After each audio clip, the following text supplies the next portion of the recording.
ग्यारहवां अंतर्राष्ट्रीय योग दिवस एक पृथ्वी एक स्वास्थ्य के संकल्प के साथ विशाखापट्टनम में पीएम मोदी ने किया नेतृत्व। दुनिया भर में 21 जून को 11वां अंतर्राष्ट्रीय योग दिवस पूरे उत्साह और समर्पण के साथ मनाया गया।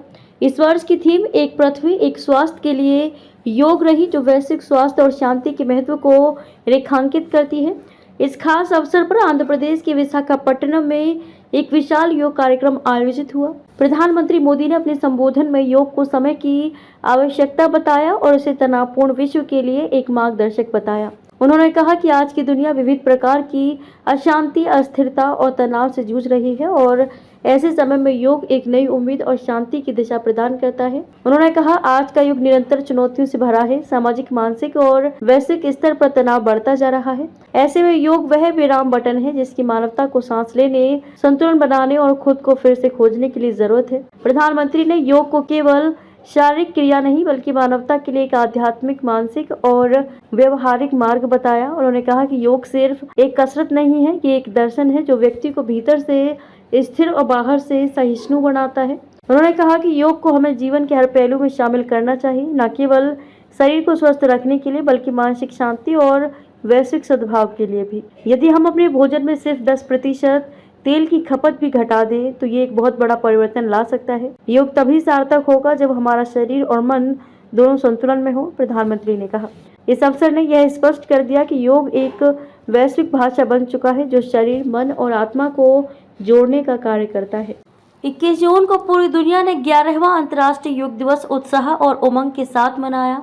इस वर्ष की थीम रही एक पृथ्वी एक स्वास्थ्य के लिए योग, जिसका उद्देश्य मानवता, स्वास्थ्य और पर्यावरण के बीच संतुलन को बढ़ावा देना रहा।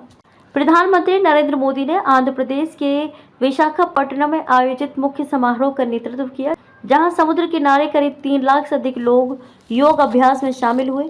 इस भव्य आयोजन में मुख्यमंत्री चंद्रबाबू नायडू भी मौजूद रहे। प्रधानमंत्री ने लोगों को योग दिवस की शुभकामनाएं देते हुए कहा कि योग का सीधा अर्थ है जुड़ना अपने भीतर से, दूसरों से और पूरी सृष्टि से। प्रधानमंत्री ने यह भी कहा कि योग केवल शारीरिक व्यायाम नहीं बल्कि यह आत्म जागरूकता, मानसिक स्पष्टता, भावनात्मक संतुलन और आध्यात्मिक विकास की प्रक्रिया है।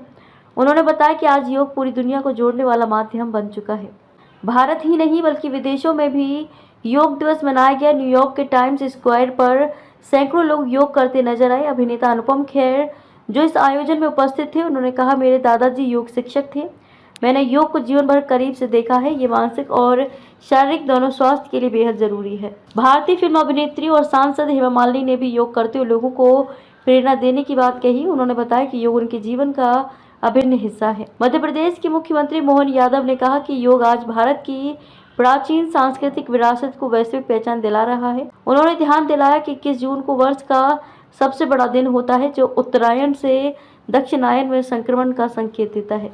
पूरे देश में हिमालय की ऊंचाइयों से लेकर समुद्र के किनारों तक योग ने एक बार फिर भारत की प्राचीन परंपरा और आधुनिक स्वास्थ्य चेतना को एक साथ जोड़ दिया। योग अब भारत की सीमाओं से निकलकर वैश्विक चेतना का प्रतीक बन चुका है।